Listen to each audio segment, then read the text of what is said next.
What would you do if the person you trusted most stole your future while you slept? My name is Claire Morrison, 32 years old, an editor living in a modern 2-bedroom apartment overlooking the city park with my husband Thomas. For 9 years, we'd built a life of predictable comfort. Coffee in the morning, his finance job making numbers dance, my remote work shaping manuscripts. That morning, sunlight filtered through our curtains, softening the edges of our world. Thomas's disheveled hair looked perfect as he silenced his alarm, his smile sparking that familiar flutter in my chest. "Coffee?" he asked, already knowing I'd say yes. We were planning a family, or so I thought. After the holidays, he'd promised, kissing my forehead. But at 9:47 a.m., a hot knife of pain sliced through my abdomen during a video call with an author. My laptop slipped as I doubled over, gasping. Appendicitis, I thought, remembering my sister's college ordeal. I texted Thomas, "Something's wrong. Hospital now." He found me on the bathroom floor, tears streaming, and moved like lightning, grabbing keys, carrying me to the car, squeezing my hand at red lights. "I've got you," he said, his voice steady. The ER was a blur of fluorescent lights, kind nurses, and cold ultrasound gel. The diagnosis came fast: acute appendicitis, needing surgery that day. Thomas handled everything: insurance, questions, notes on his phone. I loved his thoroughness, his care. In the pre-op room, a nurse mentioned both procedures, and Thomas cut her off, guiding my trembling hand to sign the consent form as pain meds blurred my thoughts. "What second procedure?" I tried to ask, but my voice failed. He kissed my forehead. "Just rest, baby." The anesthesiologist's mask descended, and the world faded. I trusted him completely, never imagining he'd rewrite my future while I was unconscious. The operating room lights were the last thing I saw, bright and cold as I counted backward from 10. My mind clung to the question, what second procedure? But the darkness swallowed it. When I woke, the recovery room was dim, the air thick with antiseptic, and the steady beep of monitors. My throat scratched from the breathing tube, and my body felt heavy, like I'd been pulled from a deep ocean. Nurse Kelsey, young with intricate braids, adjusted my IV and smiled warmly. "There she is," she said. "How you feeling, Claire?" I croaked. "Thirsty," and she helped me sip water through a straw. But when I tried to sit up, a deep, unfamiliar ache pulsed through my pelvis. Not just the expected appendicitis pain. I winced, and Kelsey's expression shifted, her eyes flickering to the door. "That pain will go away," she said, but her voice carried unease. I gestured to my lower abdomen. "This isn't normal for appendicitis, is it?" She froze, then pulled the curtain around my bed, her voice dropping to a whisper. "Didn't they tell you about the second procedure?" My heart monitor spiked, the beeps quickening. "What second procedure?" I asked, suddenly awake despite the anesthesia's fog. Kelsey glanced at the door again. "Your husband approved a second surgery, one you didn't consent to." The words hit like ice water. I shook my head, trying to process. "What surgery? Where's Thomas?" My hands fumbled for my phone, nearly knocking over the water cup. I called him. Once, twice, 3 times. Voicemail.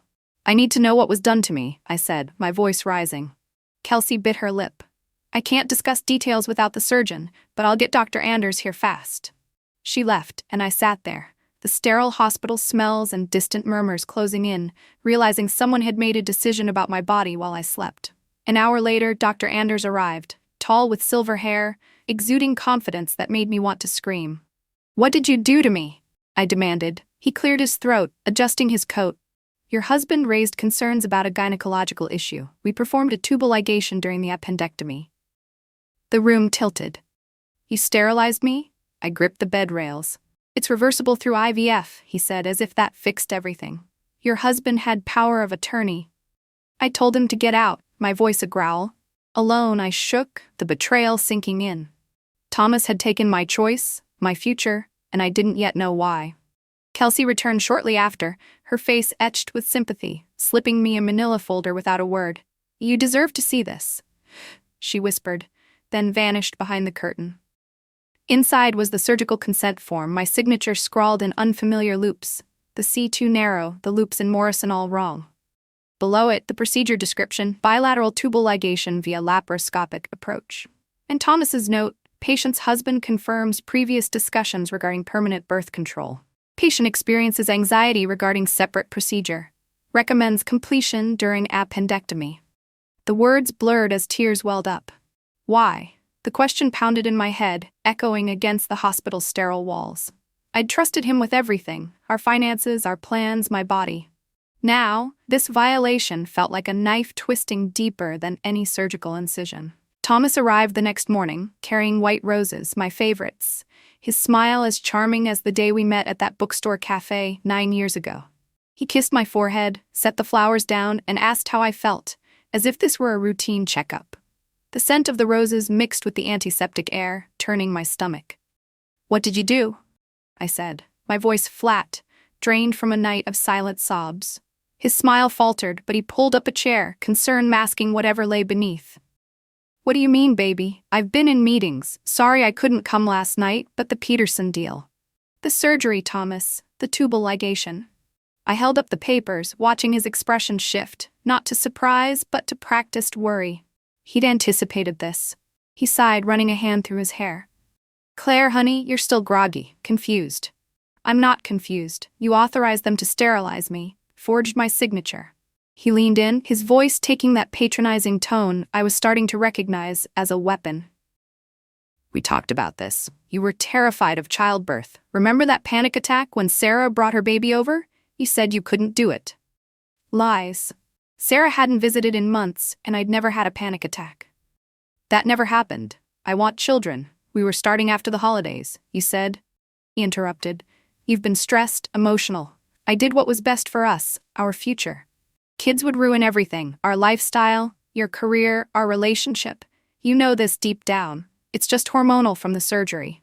Hormonal. The word ignited something feral in me. "Get out," I whispered. He stood, straightening his tie. "Don't be dramatic. I'll come back when you're rational." As he left, the door clicked shut like a finality, leaving me in silence broken only by my ragged breaths. Julie answered my call on the first ring, her voice laced with worry. "How was the surgery?" The words tumbled out. The second procedure, the forgery, Thomas's gaslighting. She exploded with fury, reminding me of our talks about fertility clinics and baby names just weeks ago. "You're not crazy. I'm coming to get you." The hospital discharged me that afternoon, insurance refusing another night for an uncomplicated procedure. Julie drove, her grip tight on the wheel, as we entered the apartment. Thomas wasn't home, likely at work spinning his story. She helped me to the couch, brewing tea while insisting we find proof. My laptop revealed nothing incriminating in my emails, just my searches for pregnancy guides and baby names. Screenshots captured it all. Thomas's office door was locked, as always, but we hunted for the key, finding it taped behind our wedding photo, a cruel irony. The room was pristine, file cabinets labeled meticulously. One drawer required a combination, 27 and 43, his old lucky number. Inside, brochures on tubal ligation, articles on child-free living, and an email chain that dropped my stomach. 3 months back, Thomas had emailed Dr. Michael Brennan about permanent birth control options for his wife, asking about bypassing consultations. Brennan refused without consent. Thomas pressed, "What if the patient is incapacitated?" No reply. More emails to other doctors, rejections, until one with Dr. Anders, discussions of spousal consent in emergencies, thorough paperwork. "This is conspiracy," Julie breathed. I photographed everything, my hands steady with rage, then a small black burner phone tucked away. Password 2743. Text with A. Amanda from his office spanned a year. Intimate photos, plans. Recent. Is it done? Thomas, yes, she can't trap me now. When are you leaving her? Soon. Older messages. She wants kids desperately. It's a problem. So leave her. Not yet. Prenup clause. If no kids, she gets half. If medically unable. My vision swam. I rushed to the bathroom, vomiting. Julie held my hair. "We need a lawyer, today." That night I lay in bed, incisions throbbing, replaying our life. The woman I'd been, trusting, planning a family, felt naive. Thomas slipped in at midnight, checking his office first. Had I left traces? He slid into bed, reeking of perfume. "I know you're awake," he whispered. "You'll thank me one day when we're free, accomplishing more without kids holding us back." I stayed rigid, planning. He'd stolen from me. Now I'd take everything back. The law office of Sarah Chun and Associates gleamed downtown. Sarah younger than expected, sharp-eyed and intense. She listened without interrupting, then declared it egregious: conspiracy, fraud, forgery. We can prove it with what you have, but document more. Be careful. Men like this turn dangerous when cornered. Back home, I became a spy, photographing documents while Thomas worked. His finances hid accounts, one with $200,000 unknown to me. The burner phone obsessed me. Daily checks revealed Amanda and he plotting a child-free future. Me as an obstacle. 3 days post-discharge, I requested my full medical records at a follow-up. Buried, a $15,000 payment from Thomas to Dr. Anders' Consulting LLC, day before surgery. Sarah called it quid pro quo. We prepared lawsuits against Thomas, Hospital, Anders, plural actions, filed simultaneously. To serve him, I orchestrated dinner, his favorites, wedding china, champagne. To our new beginning, I said. He beamed. Then I played enhanced hospital footage, him forging my signature mid-surgery. What is this? He snapped. The video from Anders' office too. Emails, texts, payments. The doorbell rang, the process server. He tore open the envelope, face twisting. You can't do this, we're a team. We were never a team. You made me your victim. I locked myself upstairs, his rage fading as he retreated. Adrenaline ebbed, hands shaking. The old Claire might have wavered, but she was gone. Sarah texted, complaints filed. Game on. Thomas's shadow paced in his office across the hall that night, probably dialing his lawyer or Amanda, his panic almost palpable through the walls. I sat in the darkness, the small scars on my abdomen itching under the bandages, a constant whisper of what had been stolen, not just my fertility, but the illusion of safety in my own marriage. By morning, the resolve had hardened. I wouldn't let him control the narrative any longer. Julie arrived early, her eyes fierce as she hugged me gently, mindful of my incisions. We're going to bury him with evidence, she said, and we dove deeper into his hidden world. While he was at a meeting, we revisited his office, the key from behind our wedding photo feeling like a talisman now. The file drawer clicked open again with 2743, revealing more than I'd captured before. Notes on our prenup, scribbled calculations showing how a childless divorce favored him financially, keeping assets intact. It wasn't just betrayal. It was calculated greed. My body, a line item in his ledger. As Julie photographed the documents, I rifled through a stack of printed articles he'd highlighted. The financial perks of staying child-free, how kids drain your portfolio. My stomach churned at the marginalia in his handwriting. Claire too emotional to see this. How long had he been plotting?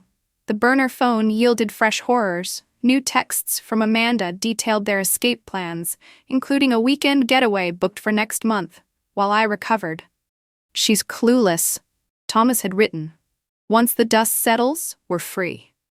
Amanda's replies were laced with excitement. Can't wait to start our real life.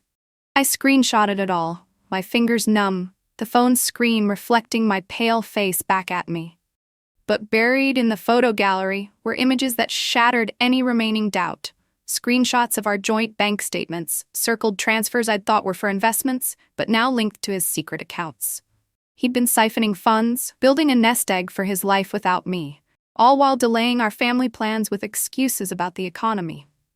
We expanded the search to his computer, guessing the password from his lucky number pattern. His email inbox, synced to a private account, held threads I'd missed before. Rejections from other doctors who'd refused his inquiries, one warning him about ethical violations. Dr. Anders' responses were more accommodating. In cases where the patient is under anesthesia for another reason, we can streamline. Attached were consent form templates, blank and editable. Julie gasped. He didn't just conspire, he shopped around for someone corrupt. The timeline hit hard. Emails starting 6 months ago, right after I'd bookmarked those fertility sites. He'd seen my excitement as a threat, not a shared dream. Deeper in the folders, financial spreadsheets projected divorce scenarios. With kids, 50% loss. Without, minimal impact if medical infertility proven. My inability to conceive naturally wasn't a side effect, it was the goal, tied to that prenup clause Amanda had hinted at in texts. I vomited again, the bile bitter with realization. He'd turned our marriage into a transaction, my body the collateral. Breathing through the nausea, I copied files to a USB drive Julie had brought, encrypting them on my laptop for Sarah. But the discoveries kept coming. A hidden folder labeled Options contained research on anxiety meds, with notes on how they could make me seem unstable if I reacted poorly post-surgery. He'd planned to gaslight me further, perhaps even push for psychiatric evaluation if I fought back. The cruelty of it. The man who'd held my hand through the ER, now revealed as a manipulator engineering my downfall, left me shaking. Julie wrapped an arm around me. This isn't just divorce material, it's criminal.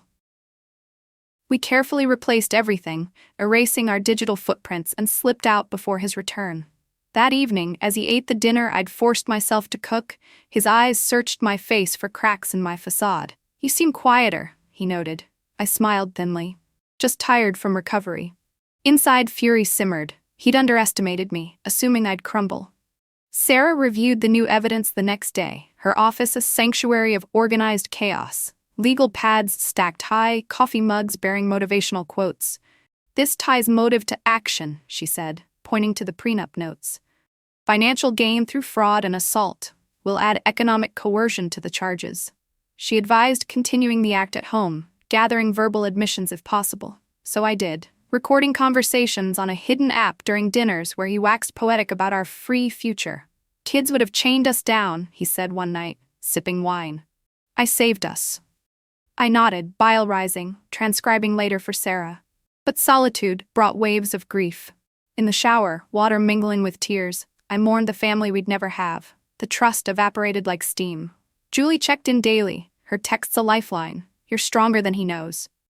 A week in, another breakthrough. Accessing his cloud storage via the burner phone revealed deleted emails recovered from trash. Thomas coordinating with Amanda on alibis for their affair, including faked work trips. One message: "Once Claire's out of the picture medically, divorce is clean." It confirmed the affair's depth, her involvement peripheral but damning. I forwarded it all, Sarah's response swift. "This paints him as premeditated. We're ready to expand the suit." The hospital's role deepened too. A whistleblower tip from Kelsey slipped in a follow-up call, hinted at Anders's history, but we needed more. For now, the personal revelations fueled me.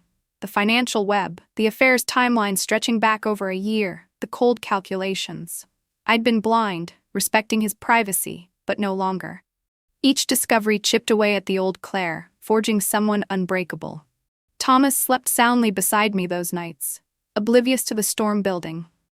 But I lay awake, scars aching, mind racing with plans. He'd taken my choice, now I'd expose his every secret, turning his hidden truths into his undoing. Sarah's advice echoed in my mind as I lay there that night, the scars pulling with every shift onto the sheets. Be careful. Document everything, pretend normalcy to build an airtight case. By morning, I'd steeled myself for the role of a lifetime, the actress in my own tragedy, smiling through the pain as Thomas brewed coffee in the kitchen, oblivious to the chasm widening between us. "Feeling better?" he asked, sliding a mug toward me, his eyes scanning for any sign of rebellion. I nodded, forcing a weak smile. "Yeah, just sore. Sorry for overreacting at the hospital." His shoulders relaxed, that charming grin returning as he kissed my forehead.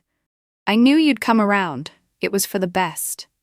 I let him talk, recording the conversation discreetly on my phone app. His words about protecting our future, now evidence of his delusion. Over the next days, I played the part flawlessly, cooking his meals, discussing work like nothing had shattered, all while my insides roiled with disgust. Julie texted encouragement. "Stay strong, this is temporary." But the facade cracked in private moments. I'd lock myself in the bathroom, staring at my reflection, the woman in the mirror looking hollow, her eyes harboring a storm. Our next meeting with Sarah was in her conference room, sunlight slanting through blinds onto stacks of files labeled with my name. She reviewed the latest photos and screenshots I'd sent, her pen tapping rhythmically. "This is solid, but we need more to prove premeditation beyond doubt. Keep pretending. Men like him slip up when they feel safe."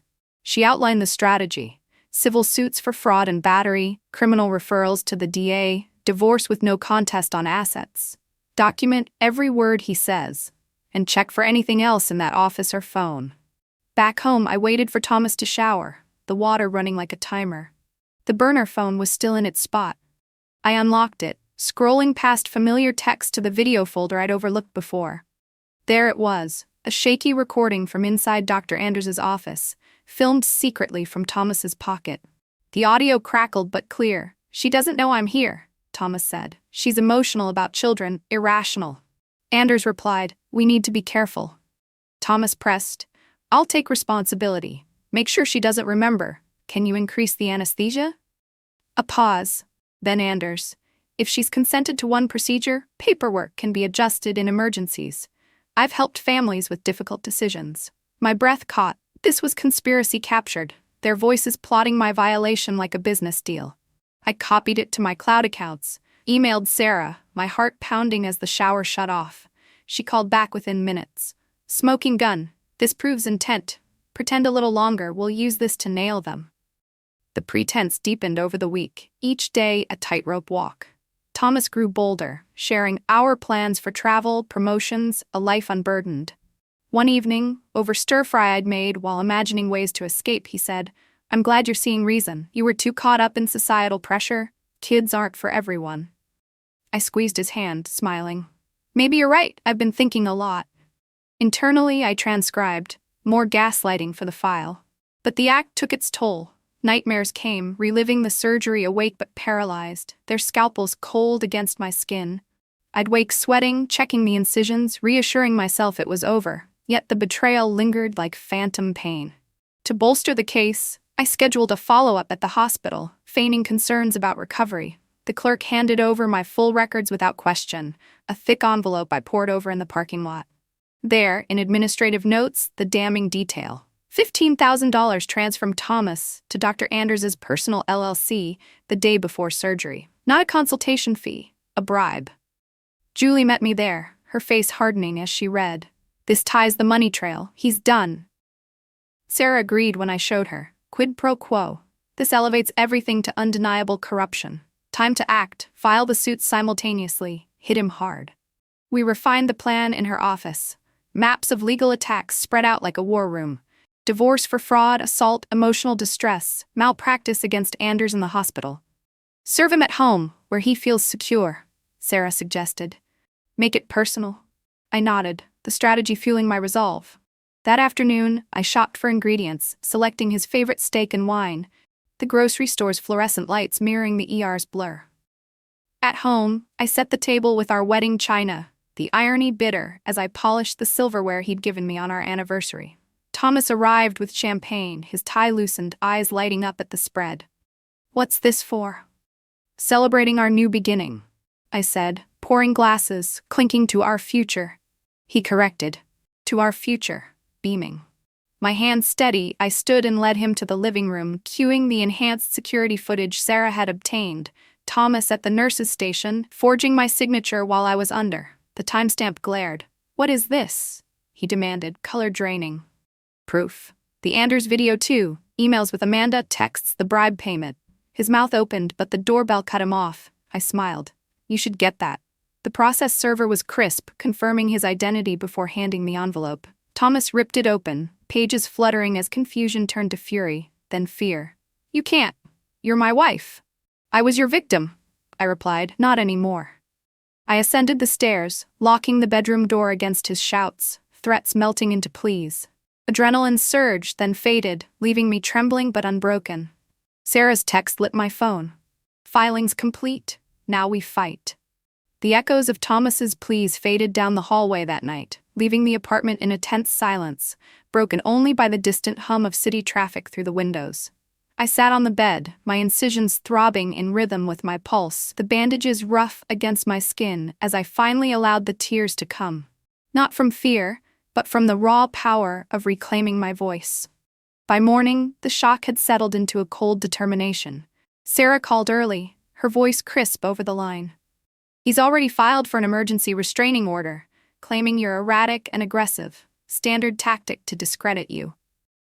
The papers arrived via sheriff that afternoon, while I sipped coffee with Julie. The officer's knock startling but expected.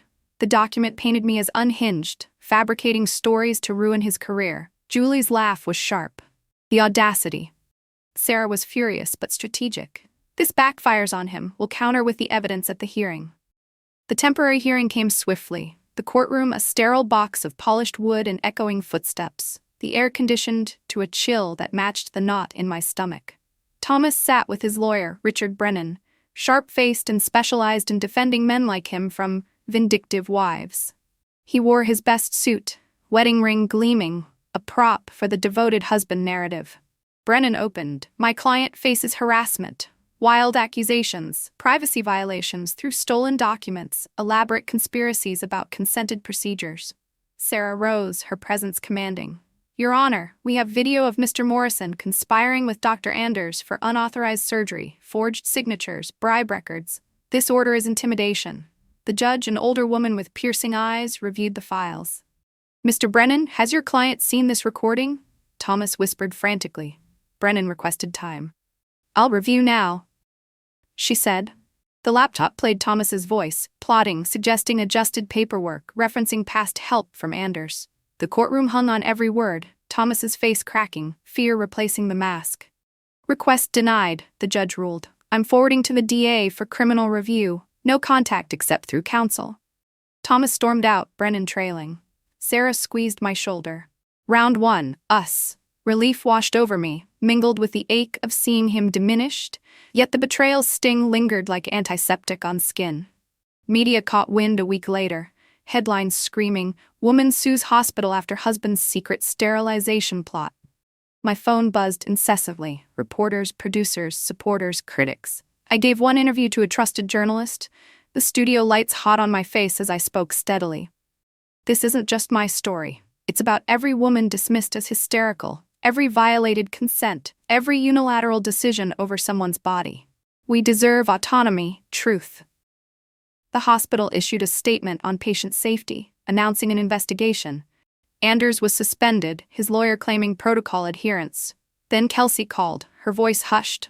Not supposed to contact you, but you need to know, this isn't Anders's first. We met at a diner outskirts, her scanning the lot nervously before sliding into the booth. 3 times I know of, women sterilized during other surgeries, husbands with concerns, suspicious consents. Hospital knows. Why not report? She scoffed bitterly. I tried, called it misunderstandings, necessary procedures. One nurse fired for privacy breach.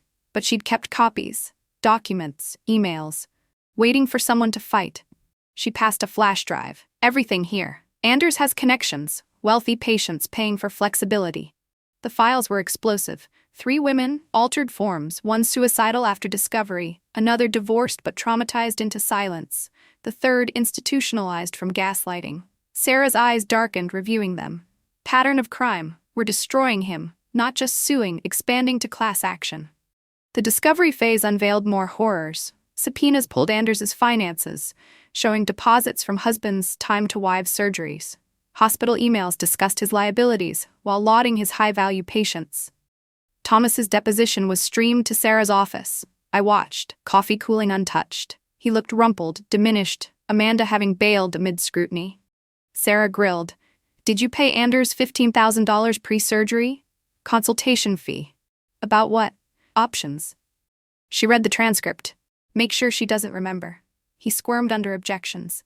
Concern for her mental state erratic. Erratic how? Obsessed with children. Screenshots flashed, my baby name searches. This obsessive, yes, fixated. Instead of talking, you sterilized her without consent? He slammed the table. She'd ruin everything. Career, lifestyle, naive. The admission hung. Sarah, no further questions. His unraveling fueled public outrage, petitions circulating for medical reforms. 2 of Kelsey's women joined our suit, turning it class action. Their statements raw. Grief over stolen choices, lives upended. The DA filed charges, fraud, conspiracy, assault. Anders offered testimony for a plea, detailing Thomas's approach, plans to keep me uninformed, post-surgery emails promising referrals for difficult situations. He called her inconvenient, Anders said. Pregnancy would trap him. I sat in the gallery, fists clenched, catharsis in the truth aired publicly.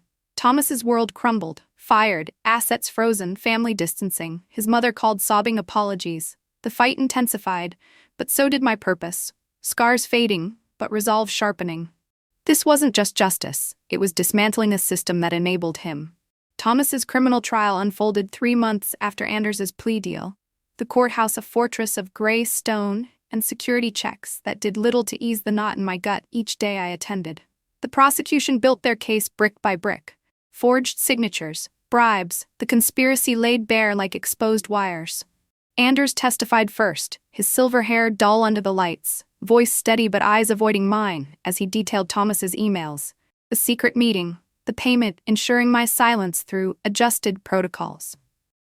He insisted on discretion, Anders said, promising more referrals for similar cases. The jury shifted, murmurs rippling. One woman juror covered her mouth, horror plain. Thomas sat rigid beside Brennan, his suit ill-fitting now from stress weight loss, the man who'd once commanded boardrooms reduced to scribbling frantic notes. His family was absent. His mother had called me again, whispering regrets about the son she'd failed to raise right, but they stayed away, the scandal too toxic. The evidence parade continued. My medical records projected large, the $15,000 transfer circled in red, the enhanced footage of Thomas signing mid-surgery, the burner phone texts with Amanda, her statement read aloud about his rants on solving the Claire problem. She hadn't testified in person, too scared, Sarah said, but her words landed like blows.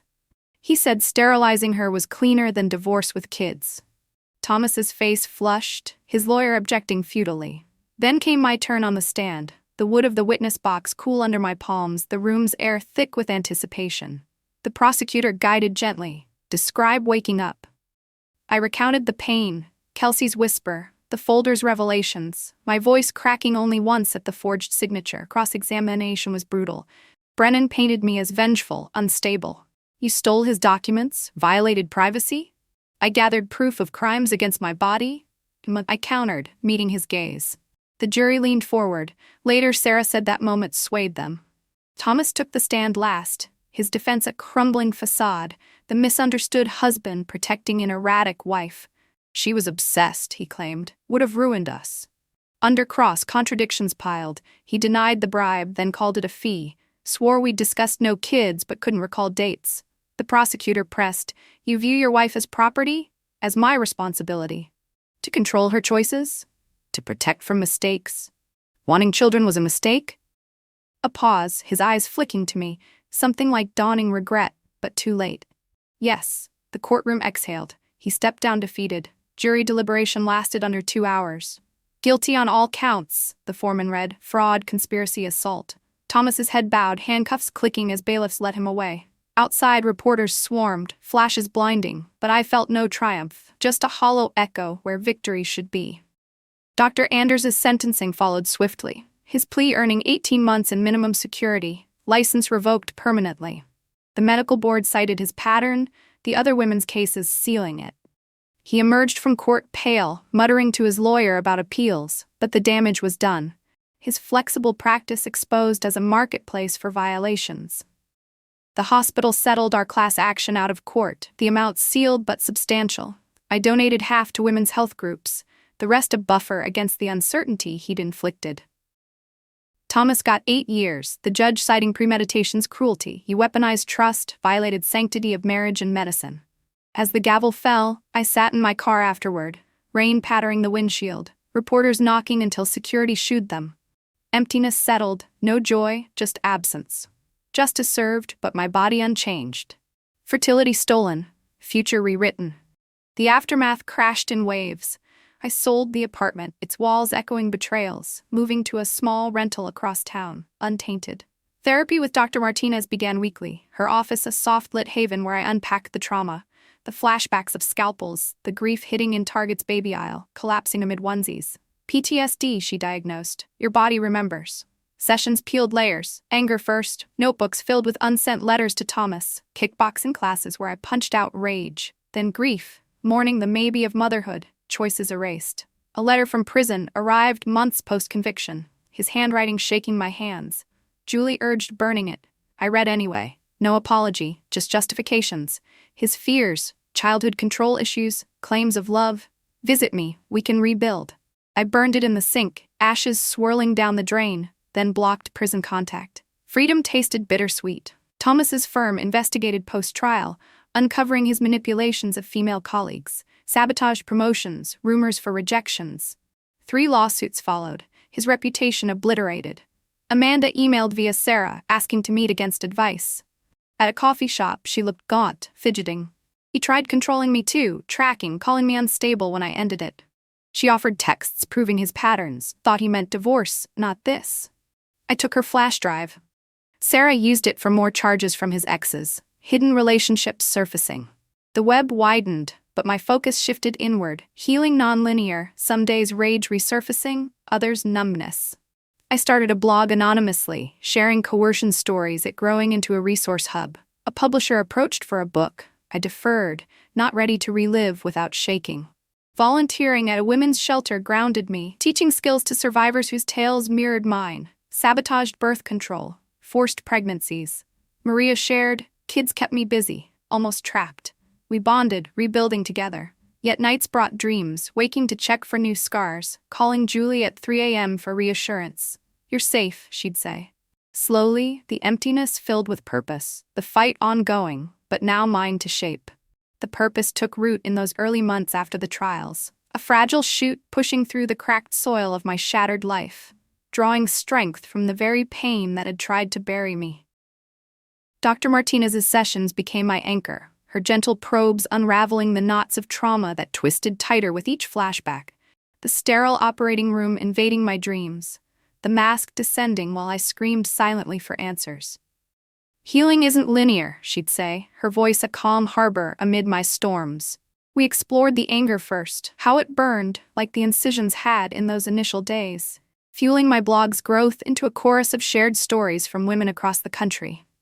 One entry detailed a reader's coerced abortion, another a partner's hidden vasectomy reversal, sabotage. Their words mirrored my grief, turning isolation into solidarity.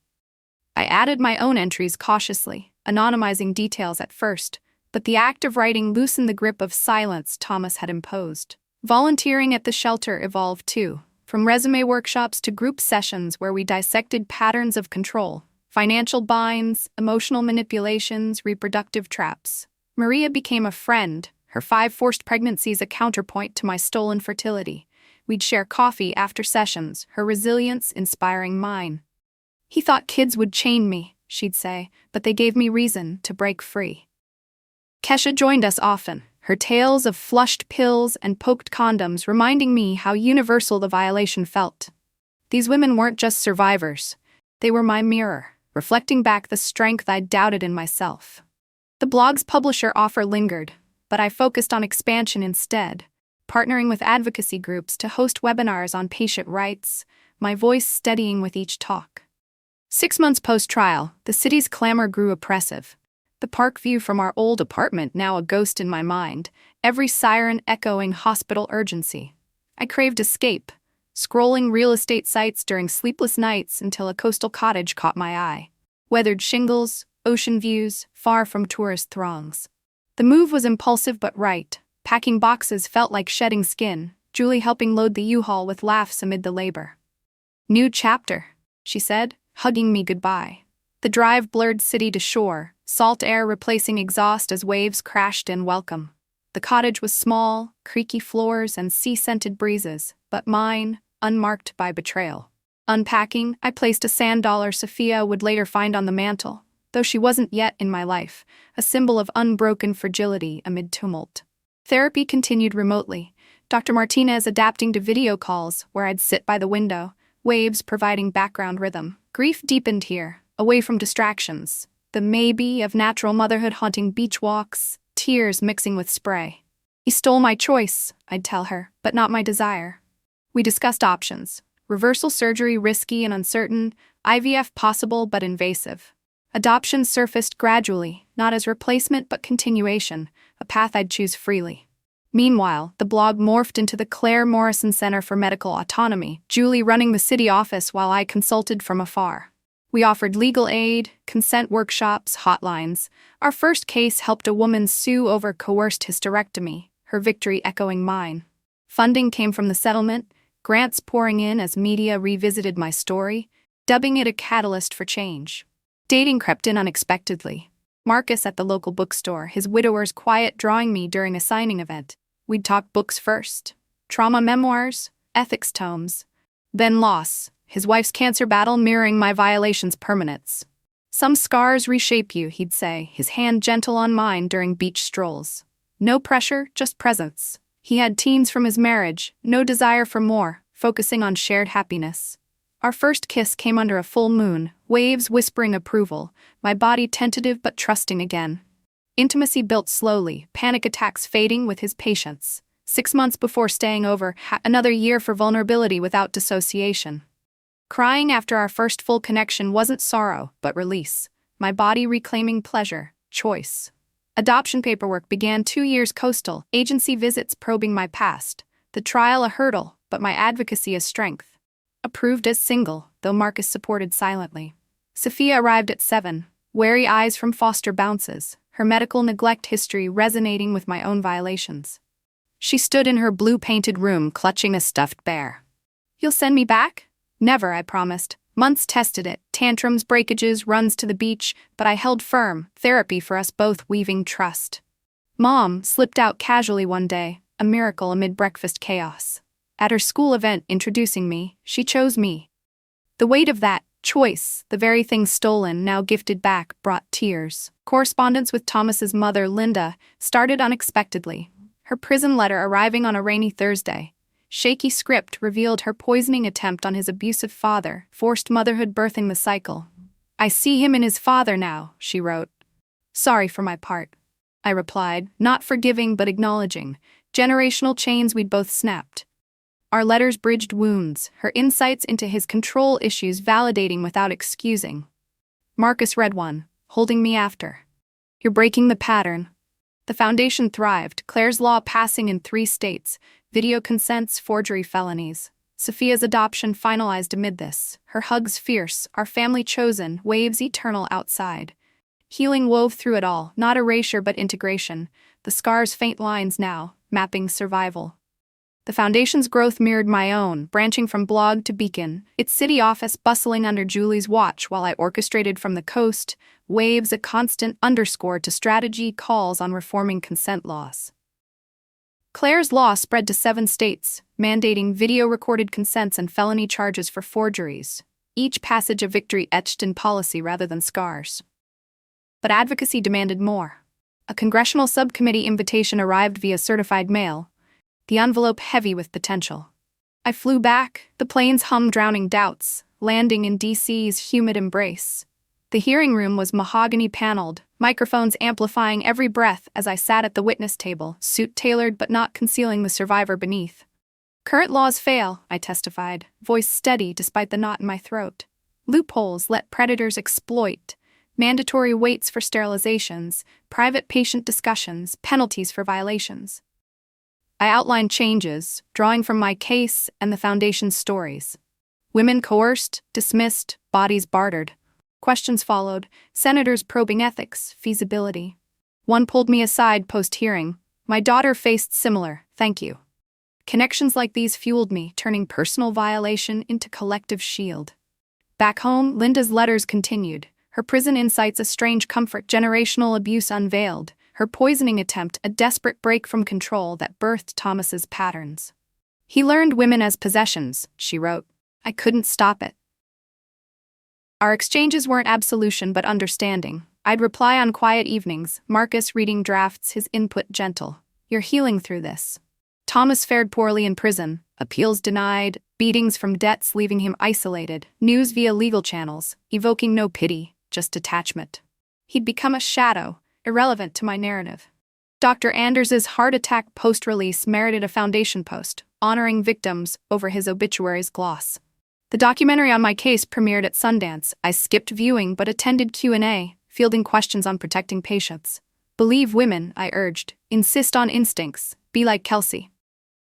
She was there, now an advocate reforming protocols. Our hug post-screening sealed alliance. 2 voices amplified. Ongoing work consumed days. Foundation expansions, another office planned, cases stacking, a woman fighting coerced IUD removal, another suing over sabotage fertility meds.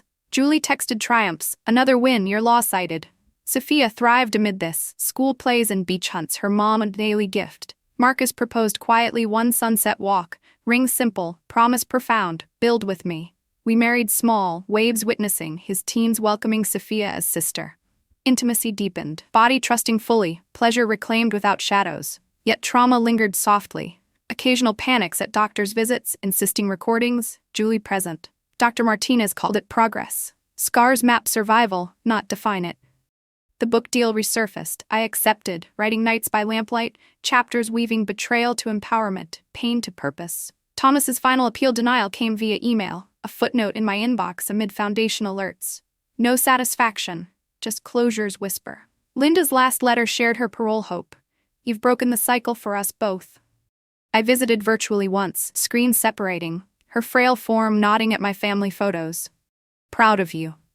Advocacy peaked with national talks, media labeling me voice of autonomy, but I grounded it in the personal. Sophia's hugs, Marcus's off-key humming, Ocean's rhythm. The blog evolved to podcast, survivors sharing unfiltered. One episode featured Maria, her story inspiring legislation pushes. Challenges arose, backlash from medical lobbies, anonymous threats, but support outweighed, networks shielding.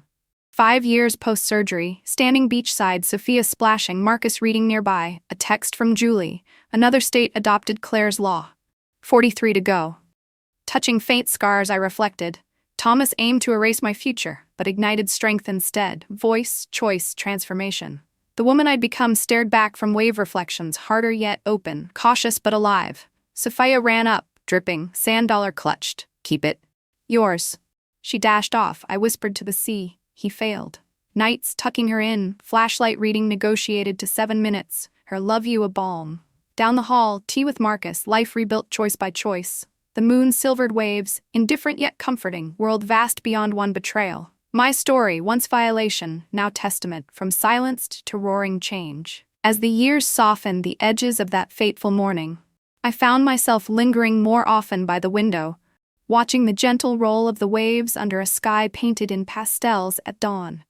The cottage had become a true home, its walls echoing with Sophia's laughter and Marcus's quiet stories, the kind that wrapped around you like a warm blanket on cooler evenings. Therapy sessions with Dr. Martinez grew less frequent, our conversations shifting from raw wounds to the subtle blooms of growth, like how I'd learned to trust the feel of sand under my feet without bracing for hidden shards. The foundation thrived in ways I'd never imagined, its reach extending to quiet corners where women once suffered in isolation, now finding resources and voices to claim their own narratives. Julie's updates arrived like gentle breezes, each one carrying news of another life touched. Another law nudged toward fairness, reminding me that change unfolds slowly, patiently, like the tide reshaping the shore. Linda's release brought a tentative visit, her frail hands clasping mine over tea, words unspoken but understood in the shared silence of survival. Thomas faded further into memory, his attempts at contact long ceased, leaving only the faint outline of a lesson in resilience. Sophia, now blooming into her own, would curl up with books I'd edited, her questions about the world sparking conversations on choice and kindness. Marcus and I would walk the beach at twilight, hands intertwined, the horizon a promise of endless tomorrows we'd chosen together. In these moments, the scars on my abdomen felt like whispers of a distant storm, no longer defining but simply part of the tapestry. Healing, I'd come to see, was not about forgetting, but about weaving the threads of pain into something enduring and beautiful. And as the sun dipped low, casting golden light over the water, I breathed in the salt air, knowing peace had settled at last. My future, once stolen, now unfolded softly, freely, in the quiet rhythm of a life reclaimed.